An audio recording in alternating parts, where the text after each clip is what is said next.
digestion, respiration, and reproduction performed by the single cell in the complex body of the multicellular animal, and the same basic functions are carried by different groups of the cells in well organized manner. बढ़िया से organized manner में carry out होते हैं ये सब.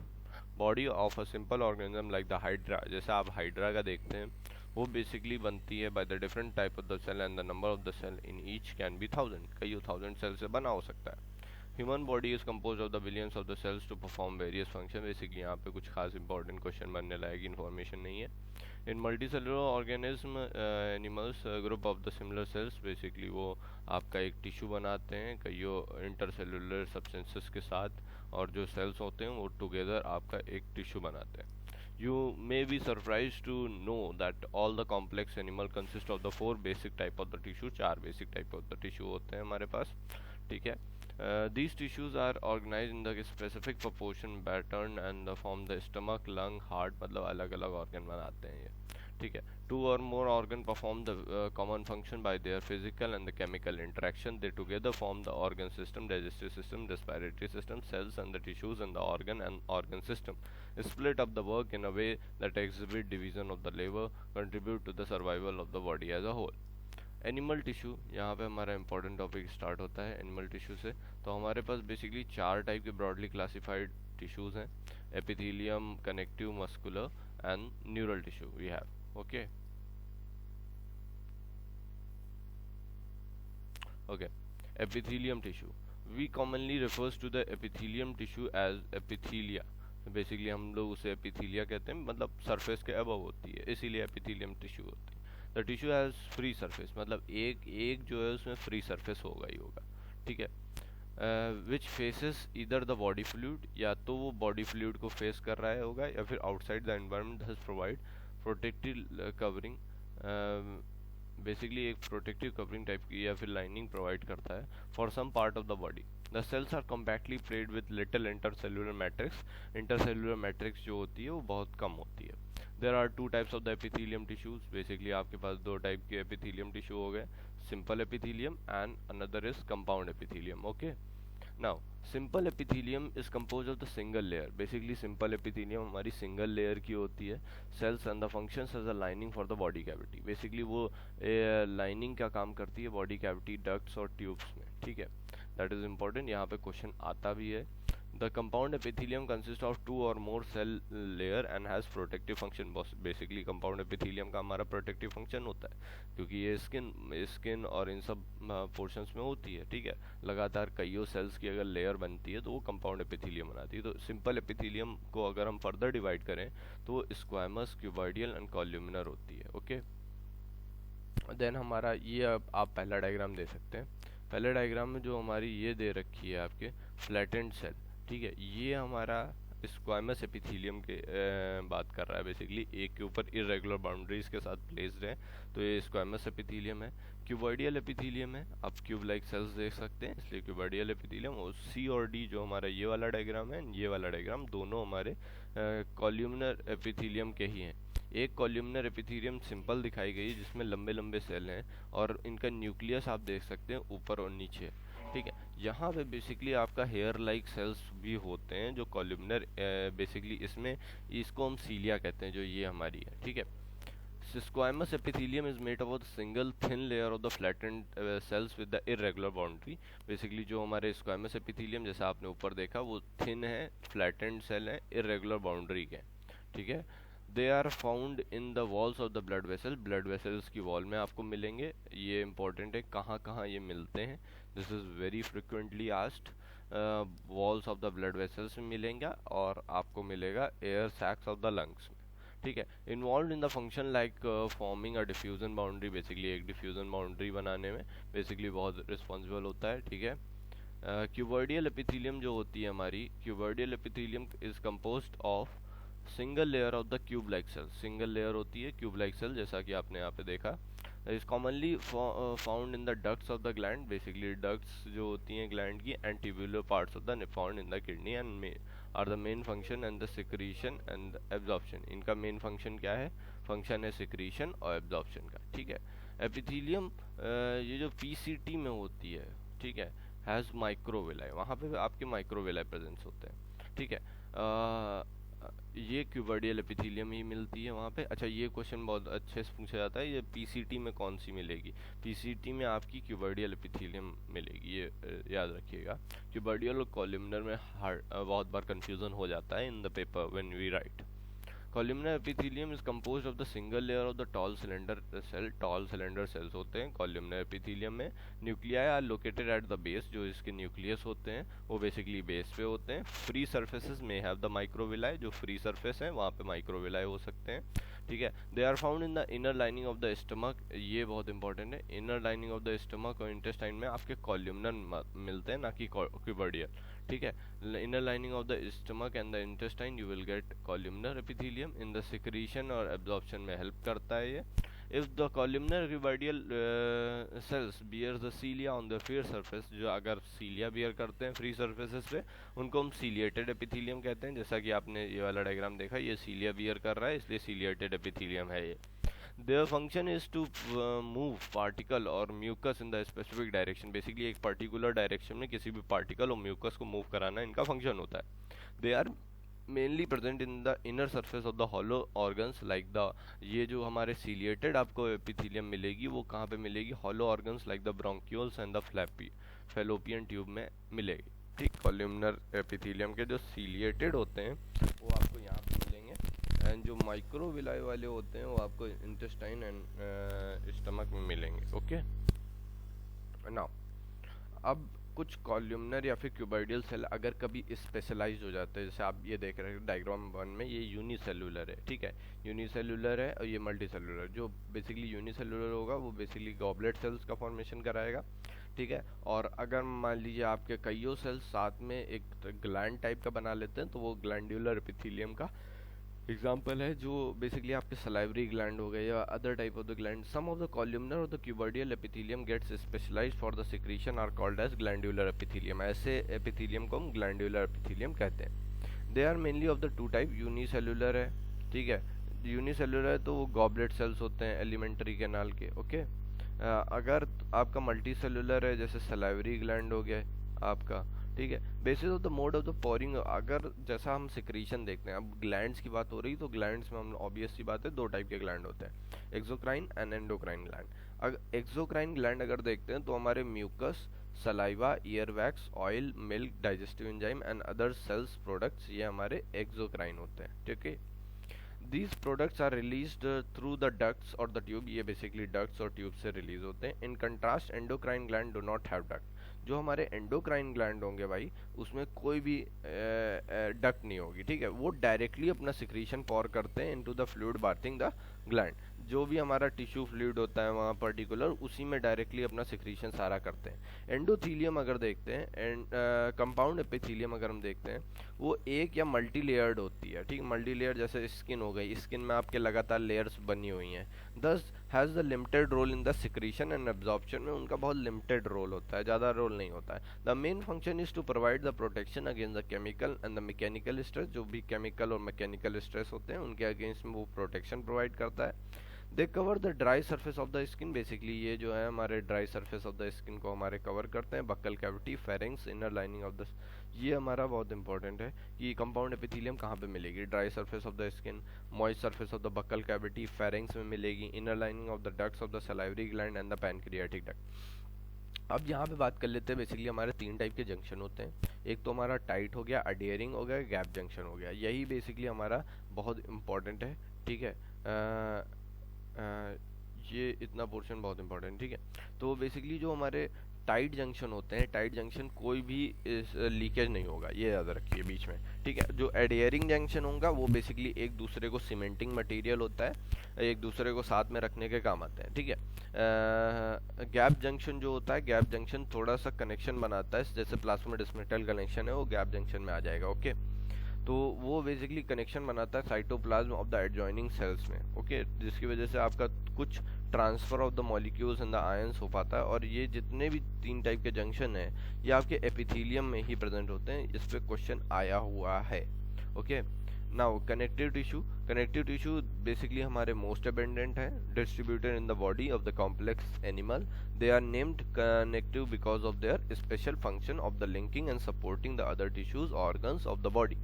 They range from the soft connective tissue of the to the specialized type. Basically soft connective tissue होते हैं, specialise type भी हो जाते हैं, विच इंक्लूड कार्टिलेज, बोन. अब आपके जो कनेक्टिव टिश्यू होते हैं उनमें cartilage, bone, adipose and blood, ये चार टाइप के कनेक्टिव टिश्यू आपको पढ़ने हैं. तो अगर हम यहाँ पे पहले तो डायग्राम देख लीजिए, इस पे डायग्राम बेस्ड क्वेश्चन आ जाता है कभी भी. तो मैक्रोफेज, ये हमारा डायग्राम बना के रखा है एनसीईआरटी ने, बड़ा सा जो रेड कलर का टेढ़ा मेढ़ा दिखे. मैक्रोफेज का फंक्शन क्या होता है? फाइगोसाइटोसिस. तो वो उनका एमेबाइड स्ट्रक्चर होगा, याद रखिएगा. मास्ट सेल का हमारा फंक्शन क्या होता है? सेरोटोनिन या हिस्टामिन का सिक्रीशन जो होता है वो मास्ट सेल के थ्रू ही होता है. और ये हमारा हो गया कोलेजन. अब भाई फाइबर्स हैं तो लंबे लंबे तुम जानते ही हो, कोलेजन फाइबर्स हो जाएंगे, और जो उनको बनाएगा उसको बनाते, उस सेल्स को कहते हैं फाइब्रिलोब्लास्ट. तो कोलेजन फाइबर को पकड़े हुए कौन है? Fibroblast cell. Okay. Now in the second diagram, if you say this is adipose tissue, in adipose tissue you have the nucleus over here, then fat storage area है आपका. बेसिकली एडिपोस टिश्यू क्या काम करता है? Fat को store कराता है. Areolar tissue का फंक्शन क्या होता है? बेसिकली हमारा आगे देखेंगे अभी, और कुछ पोर्शंस में प्रेजेंट होता है, ठीक है. एंड एडिपोस टिश्यू का फैट स्टोरेज बेसिकली बहुत इंपॉर्टेंट वर्क है, और दोनों एरियोलर एडिपोस दोनों स्किन के नीचे ही पाए जाते हैं, ठीक है. Fat storage area, nucleus, plasma membrane. Okay. Now in all the connective tissue, जितने भी कनेक्टिव टिश्यू हैं एक्सेप्ट ब्लड, अगर ब्लड को हम छोड़ दें, ब्लड में आपके फाइबर्स नहीं होते हैं, ठीक है. प्रोटीन फाइबर्स होते हैं, मतलब फाइब्रिल वाले फाइबर होते हैं, बट ये वाले फाइबर नहीं होंगे. जो कोलेजन और इलास्टिन है, मतलब फाइब्रिलोब्लास्ट इस टाइप के नहीं होंगे. तो जो हमारा फाइबर्स हैं, जो फाइब्रिलोब्लास्ट हैं वहाँ पे, इन बोन में, एडिपोस में, या फिर आपका कार्टिलेज में, ये जितने भी कनेक्टिव टिश्यू हैं उनमें सब में कुछ सेल्स होते हैं जो पर्टिकुलरली आपके फाइबर्स को सिक्रीशन कराते हैं स्ट्रक्चरल प्रोटीन कॉल्ड कोलेजन, जिसको हम बोलते हैं कोलेजन या फिर इलास्टिन बोलते हैं.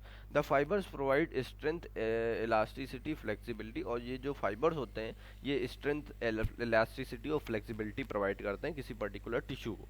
These cells are also secreted modify polysaccharide, which basically कुछ मॉडिफाइड पॉलीसेक्राइड भी सिक्रीट होते हैं यहाँ पे, ठीक है. आपका देखो, ये जो फाइबर्स होते हैं ये आपको प्रोवाइड कर रहे हैं क्या? Strength, flexibility and elasticity. Further function is, जो सेल्स हैं वो आपका पॉलीसेक्राइड सिक्रीट करते हैं, वो जो कि एक्लुमिनेट करते हैं सेल्स के बीच में और फाइबर्स के बीच में, acts as a ground matrix. और ये जो पॉलीसेक्राइड है मॉडिफाइड, यही ग्राउंड मैट्रिक्स का काम करेंगे. Okay. These secrete modified polysaccharide that works as a ground matrix. Connective tissue basically अब देख लेते हैं. तो लूज कनेक्टिव टिश्यू हो सकता है, डेंस कनेक्टिव टिश्यू. हमारा तीन टाइप के हैं हमारे total connective tissue: loose connective tissue, dense connective tissue and specialise connective tissue. जो हमारा लूज कनेक्टिव टिश्यू होता है उसमें कुछ पर्टिकुलर सेल्स होते हैं, फाइबर्स होते हैं, लूजली अरेंज होते हैं, semi fluid ground substance. For example areolar tissue जो लूज कनेक्टिव टिश्यू होता है वो बेसिकली हमारा cells and the fibres are arrange in a semi fluid ground substance. अब ये यहाँ पे आप देख सकते हैं diagram A and diagram B. यहाँ पे जो ये डेंस के बारे में दोनों, चलिए रहने दीजिए. तो लूज कनेक्टिव टिश्यू अगर आप देखते हैं तो has cells and the fibres loosely arrange in the semi fluid ground surface, मतलब लूजली एकदम फैले टाइप से होंगे. ऊपर बनाया ये डायग्राम, ये देखिए एकदम रैंडमली अरेंज्ड है आपके जितने भी चीज़ें हैं, fibroblast and the cells. Okay. Areolar tissue present beneath the skin, ये भी आपका एरियोलर टिश्यू जो होता है वो स्किन के नीचे ही होता है.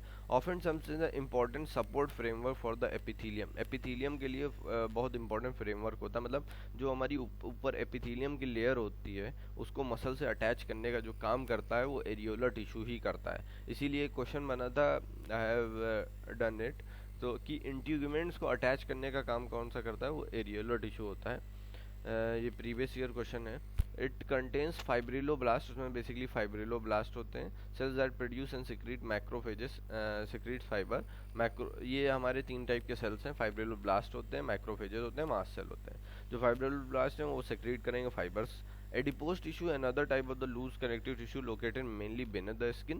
The cells of the tissue are specialized to store fat. जो एडिपोज टिश्यू होते हैं बेसिकली वो स्पेशलाइज्ड होते हैं, वो स्टोर करते हैं फैट को, ठीक है. दोनों लूज कनेक्टिव टिश्यू के एग्जांपल हैं हमारे एरियोलर टिश्यू हो गया, एडिपोज टिश्यू हो गया। The excess of the nutrient which are not immediately use converted into the, जो भी आपका मटेरियल, जो भी आप न्यूट्रिएंट एक्स्ट्रा खाना खाते हो वो तुरंत एब्जॉर्ब नहीं हो पाता है, तुरंत यूज भी नहीं हो पाता है, तो वो बेसिकली कन्वर्ट कर दिया जाता है फैट में और स्टोर कर देता है इन्हीं टिश्यूज में, दैट इज एडिपोज टिश्यू में। The fibres and the fibroblast are compactly placed. जो फाइबर्स हैं और जो फाइब्रिलोब्लास्ट अगर आपके एकदम कम्पैक्टली प्लेस्ड होते हैं तो कम्पैक्टली प्लेस्ड को कहते हैं हम डेंस कनेक्टिव टिश्यू, ठीक है। और हमारा आखिरी कौन सा है, एक है हमारा स्पेशलाइज्ड कनेक्टिव टिश्यू। जो डेंस कनेक्टिव टिश्यू होते हैं उनमें बेसिकली ओरिएंटेशन डिफर कर सकता है। दे शो रेगुलर और irregular pattern are called as dense regular और डेंस इरेगुलर, ठीक है। They can be dense regular और dense irregular depend upon the arrangement, ठीक है। तो ये बेसिकली हम यहाँ पे देख सकते हैं डायग्राम में। तो ये अगर आप यहाँ पे ये एक रेगुलर अरेंजमेंट है, ठीक है, मतलब एकदम लाइन से बैठे बैठाए हैं, ठीक है। कोलेजन फाइबर ये लगे हुए हैं ब्लैक लाइन से, फिर ये आपके माइक्रोफेजेस या फाइब्रिलोब्लास्ट हो गए, वो सब लाइन से लगाए हुए हैं, ठीक है। अब यहाँ पे सब रैंडमली प्लेस्ड हैं। देखिए ये कोलेजन फाइबर रेड कलर का हो गया, ठीक है, ये टहल रहा है इधर, ये माइक्रोफेजेस यहाँ टहल रहे हैं, ये आपके फाइब्रिलोब्लास्ट इधर टहल रहे हैं, मतलब अलग अलग है, तो ये इरेगुलर अरेंजमेंट है। In the dense regular connective tissue, collagen fiber are present in the rows mainly between the parallel bundle, basically parallel bundles में present होंगे। जैसे टेंडन हो गया, ठीक है, ये dense regular का एग्जांपल है। टेंडन जो होता है हमारा वो dense regular का एग्जांपल है। Attach the skeletal muscle to the bone and the ligament which attach the, अच्छा ओके, जो स्केलेटल मसल्स को बोन से अटैच करने वाला होता है वो टेंडन होता है वाइट कलर का, ओके। लिगामेंट जो होता है वो एक बोन को दूसरे बोन से अटैच करता है, ठीक है, वो बेसिकली हमारा इसी का एग्जांपल है। दोनों डेंस रेगुलर है, okay. Tendon and ligament are in the dense regular connective tissue. Dense irregular connective tissue में अगर आप आते हैं तो इसमें जो फाइब्रिलोब्लास्ट है और जो फाइबर्स हैं वो अलग अलग ओरिएंटेशन में अटैच्ड होते हैं, okay. Tissue present in the skin, जो भी स्किन होती है हमारी वो बेसिकली इसी की बनी होती है, जो हमारा डेंस इरेगुलर होता है। जैसे अब कार्टिलेज हो गया, बोन हो गया और ब्लड हो गया, ये स्पेशलाइज में, इन तीन को हमने स्पेशलाइज में डाला है, cartilage, bone and connective tissue. अच्छा एक बात है बोन्स के बारे में, यहाँ पे थोड़ा सा इम्पॉर्टेंट चीज़ें हैं जो कि यहाँ पे एनसीईआरटी क्लियरली मेंशन नहीं कर रही है, that I will tell you. Specialised connective tissue में हमारा कार्टिलेज है, फिर बोन है, फिर हमारा ब्लड है। अब कार्टिलेज को अगर हम देखें, cartilage basically solid pliable resist compression, जो आपका कान का ईयर पिना है, ठीक है, वो सब कार्टिलेज से ही बनाया हुआ है, ठीक है। जो हमारा एम्ब्रियो होता है उसमें सब कार्टिलेज होती हैं, फिर बाद में रिप्लेस हो जाती हैं बोन इन द एडल्ट, वही लिखा हुआ है, ठीक है। Cartilage is present in the tip of the nose, आपकी जो नोज की टिप है वो भी आपकी कार्टिलेज की ही है, ठीक है। आउटर ईयर जॉइंट्स है between the adjacent bone of the vertebral column के बीच में होती है, लिम्स, हैंड्स एंड एडल्ट सब जगह होती है। Bones have the hard non pliable ground substance, bones जो होती हैं हमारी वो हार्ड होती हैं, नॉन पेलेबल होती हैं, मतलब दबती नहीं है, बेसिकली ग्राउंड सब्सटेंस उनका रिच होता है calcium salt and the collagen fibre बहुत होता है भर के, ठीक है। गिव द बोन स्ट्रेंथ, जिसकी वजह से स्ट्रेंथ होती है उनमें। Main tissue that provides the structural framework of the body, ये बेसिकली आपका स्ट्रक्चरल फ्रेमवर्क बनाता है हमारा bones. Bone support and protects softer tissue, basically ये सॉफ्ट टिश्यूज को हमारे प्रोटेक्ट करता है। बोन्स, जैसे बोन्स के कुछ सेल्स होते हैं जैसे osteocytes are present in the spaces called lacunae. Lacunae कुछ पर्टिकुलर स्पेसेस होते हैं जिनके अंदर ये प्रेजेंट होते हैं बोन के ऑस्टियोसाइट। अच्छा कॉन्ड्रियोसाइट्स, ये हमारे अंदर जो सेल हैं, ठीक है, ये भी कुछ ये जो आसपास आप स्पेस देखते हैं इसको भी कॉन्ड्रो कुछ करके वर्ड है, ओके। तो मतलब अगर आपका कॉन्ड्रो वर्ड है, अगर कॉन्ड्रो है कहीं पे तो आप रिलेट कर लीजिएगा कि कार्टिलेज के बारे में बात कर रहे हैं और कार्टिलेज पे टिक लगा दीजिएगा, आपका एमसीक्यू तुरंत सही हो जाएगा, ठीक है। Don't be worried about that. अगर आपका बोन्स में आ जाता है, बोन्स में इतना याद रखिएगा कुछ पर्टिकुलर सिस्टम होता है यहाँ पे, ठीक है, हैवर्शियन सिस्टम, ठीक है। अभी देखते हैं एनसीईआरटी कितना बता रही है, फिर मैं आपको डिटेल बताता हूँ। जो बोन सेल्स हैं osteocytes are present in the spaces called lacunae. Lacunae कुछ स्पेसेस होते हैं उनके अंदर बोन के सेल्स प्रेजेंट होंगे, ठीक है। Limb bone such as the long bones of the legs, जो हमारी लॉन्ग बोन है लेग्स की, serves as a weight bearing function, ये वेट बियरिंग फंक्शन का काम करता है। They interact with the skeletal muscle attach to them, bring about the movement, और मूवमेंट्स लाने में हेल्प करता है हमारा basically. Bone marrow in some bones is the site of the production of the blood cells. Bone marrow जो होता है वहीं पे हमारा ब्लड सेल्स का फॉर्मेशन होता है। डेफिनेटली आपका yellow bone marrow and red bone marrow दो टाइप का होता है। तो बेसिकली जो आप देखते हैं कि आपका जो बोन सेल्स होते हैं, ठीक है, वो लैकुनाई के अंदर है। एक लैकुनाई होता है और एक होता है कैलेनिकुलाई, ठीक है। जो लैकुनाई होते हैं वो एक दूसरे से कनेक्टेड होते हैं थ्रू द कैलेनिकुलाई, और वो बेसिकली एक हेवेर्शियन सिस्टम बनाता है जिसकी वजह से आपका न्यूट्रिशन प्रोवाइड हो पाता है, ठीक है। This is important and question पूछा जाता है इस पोर्शन से, लैकुनाई एंड कैलेनिकुलाई पे। देन ब्लड, इतना ही पढ़ना है, बहुत ज़्यादा डिटेल में मत जाइएगा। बोन्स में बहुत ज़्यादा डिटेलिंग है। Blood cells is a fluid connective tissue containing the blood plasma, red RBC, white blood cells, platelets, ये बेसिकली हमारे ब्लड में होती हैं। ये आपको अगले ब्लड वाले सर्कुलेशन चैप्टर में आप देखोगे। Then we have muscle tissue. Muscle tissue में आप पूरा एकदम मतलब बढ़िया से आप पढ़ते ही हो लोकोमोशन वाले चैप्टर में। Each muscle is made of the mainly long cylindrical fiber in the parallel arrays. These fibers are composed of the numerous fine fibrils. Basically आपके fine fibrils से बना होगा, ठीक है, जिनको हम मायोफाइब्रिल कहते हैं। मायोफाइब्रिल का मसल के फाइबर्स को myofibril. Muscle fibres contract, shorten, relax, stimulation, then relax, lengthen, return to the uncontracted state in the coordinated fashion. Their action moves, basically body parts को मूव करने में, इन्वायरमेंट अगर कुछ चेंजेस ला रहा है तो उसका रिएक्शन देने में हेल्प करता है। Maintain the position of the various body part, यहाँ पे कुछ पूछने लायक है नहीं यहाँ पे। In general muscles play an active role all the movement of the body. Muscle are of the three type. Muscle basically हमारे तीन टाइप के होंगे, स्केलेटल मसल होगा, स्मूथ मसल होगा एंड कार्डियक मसल होगा। अब यहाँ पे जो पोर्शन है यहाँ से क्वेश्चंस बनने के चांसेस होते हैं। दैट स्केलेटल मसल बेसिकली जो होता है वो आपका बाइसेप्स ट्राइसेप्स होते हैं, वो स्टायरेटेड होते हैं। Muscle fibres are bundle together in the parallel fashion, और ये बेसिकली पैरेलल फैशन में बंडल्ड होते हैं, मतलब एक दूसरे से ज़्यादा इंटरमीडिएट कनेक्शन नहीं होते। Sheath of the tough connective tissue encloses the several bundle or the muscle fiber, that is fascia and all that is what they are telling। ये देखिए आप पैरेलली अरेंज्ड हैं इसमें, ठीक है। यहाँ पे स्टायरेशन है इसीलिए इसको स्टायरेटेड मसल फाइबर्स कहते हैं। अब स्मूथ मसल फाइबर्स हम देख लेते हैं। स्मूथ, अच्छा, फ्यूजी फॉर्म का मीनिंग कभी कभी क्वेश्चन में अचानक से भाई फ्यूजी फॉर्म क्या होता है ये कंफ्यूज कर देता है, तो यहाँ पे ये याद रखिएगा, फ्यूजिंग फॉर्म का मतलब होता है fibres tapering at the end, मतलब जो एंडिंग होती है वहाँ पे वो टेपरिंग होते हैं, okay, that is important. And do not show striation, वहाँ पे कोई स्टायरेशन नहीं होगा, पतले पतले हैं, टेपरिंग है एट द एंड, ठीक है, जैसा कि आप बी डायग्राम में देख सकते हैं। Cell junction hold them together, और जो सेल जंक्शंस होते हैं वो बेसिकली एक दूसरे में साथ में रखते हैं वहाँ पे, तो कुछ जैसे टाइट जंक्शन हो गए, ठीक है। बेसिकली यहाँ पे अलग टाइप के जंक्शन हो गए। एपिथील, ये मसल टिश्यू है, एपिथीलियम वाले मत रिलेट करिएगा, depends upon what NCERT says. Holds together and they are bundled together in the connective tissue sheath. The walls of the internal organs such as the blood, जैसे walls हो गई आपकी internal organ, जैसे blood vessels हो गई, stomach हो गया, intestine हो गया, इस टाइप का मसल बेसिकली ये इनवॉलेंट्री होते हैं, ठीक है, एंड नॉन स्टायरेटेड होते हैं, ठीक है, कोई भी स्टायरेशन यहाँ पे नहीं देखेंगे। We usually not able to make it contract merely by thinking, because हम लोग अपने थिंकिंग से इसको फंक्शन नहीं करवा सकते, ठीक है, therefore they are involuntary. Now cardiac muscle basically contractile present in our heart में होते हैं भाई। Cell junction fuse the plasma membrane of the cardiac cell, यहाँ पे सेल जंक्शन कुछ ऐसे होते हैं जो कि एक दूसरे से कार्डियक मसल्स सेल्स को एक दूसरे से फ्यूज करा देते हैं। मेक देम स्टिक टुगेदर, एकदम बीच बीच में स्टिक होते हैं, ये आप देख सकते हैं, ये सेल जंक्शंस हैं between the adjacent sales.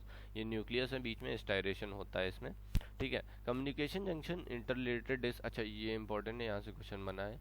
Communication junction होता है इंटरकैलेटेड डिस्क पे, डिस्क होती हैं जिसे कहते हैं। At some fusion point allow the cell to contract as a unit. जो कम्युनिकेशन जंक्शन होते हैं, ठीक है, इंटरकैलेटेड डिस्क भी जिसे कहते हैं, एट सम फ्यूजन पॉइंट, किसी पर्टिकुलर फ्यूजन पॉइंट पे वो अलाउ करते हैं सेल टू कॉन्ट्रैक्ट करने में हेल्प करते हैं एज अ वन यूनिट, मतलब पूरा जो मसल है वो एक साथ कॉन्ट्रैक्ट करेगा। One cell receive signal to contract, one cell के when one cell receive the signal to its neighbour और आल्सो स्टिमुलेट, मतलब एक सेल को अगर यहाँ पे स्टिमुलस दिया तो ये सारे जितने सेल्स हैं सारे स्टिमुलेट हो जाएंगे, ठीक है। This is the function of the communication junction in the intercalated disc. Neural tissue exerts great control over the body responsiveness, हमारी बॉडी की पूरी रिस्पॉन्सिवनेस इसी न्यूरल टिश्यू के थ्रू कंट्रोल्ड है। But to change the condition neurons the unit neural system are excitable, जो neurons होते हैं basically वो एक्साइटेबल है। द न्यूरोगिलिया सेल, बेसिकली इनके आसपास न्यूरोगिलिया सेल होते हैं जो कि कॉन्स्टिट्यूट करते हैं rest of the neural system, protect and support the neuron. और ये बेसिकली जो न्यूरोगिलियल सेल होते हैं, ये इंपॉर्टेंट है, इस पर क्वेश्चन पूछा था भाई।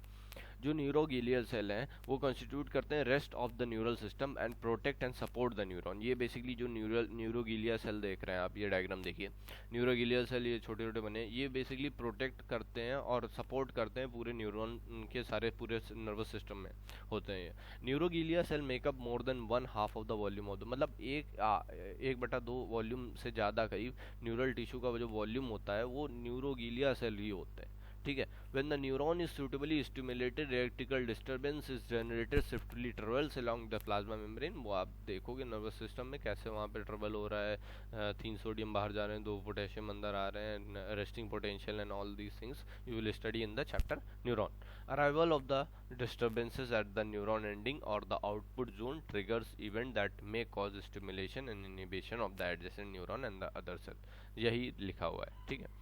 फिर हमारा ऑर्गन एंड ऑर्गन सिस्टम के बारे में है। Okay we will